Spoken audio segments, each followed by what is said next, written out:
Hello, good afternoon. So, may repair tayo dito, video card. So, ito po siya. So, line number 2917. Yeah. So, problem po nito ay no display by HDMI po siya. No display, corroded yung kanyang VRAM section. So, 2 pieces sa resistor yung pinalitan sa 1 piece SMD capacitor. Yeah. So, ito po siya. Running na siya ng 1 hour and 35 minutes. Average CP is 32. Maximum is 36.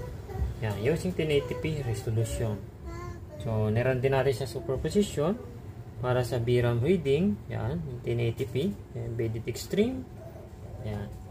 So, GPU temperature naman po natin is 71 degree. Hotspot is 79. Fan speed is 51. And 100% po yung kanyang GPU load.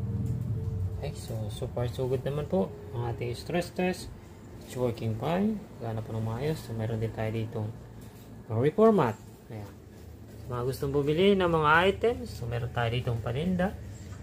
Punta lang kayo dito sa aming store sa Wholesale Picks, video card repair. So ito yung paninda natin. So may mga permits naman po tayo. So, motherboard, video card, meron din po.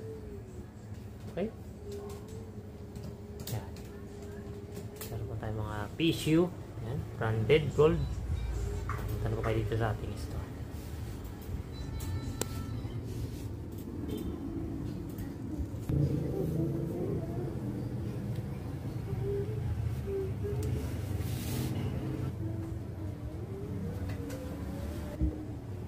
Meron din tayong tinitindang printer.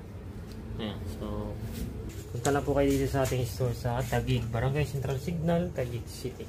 Okay, so yan ang ating update sa video card repair sa line number 2917, Palit in 50 Ti, 4GB, DDR5, single fan. Okay, so hanggang dito na lang. Thank you for watching. See you in the next repair. Bye for now.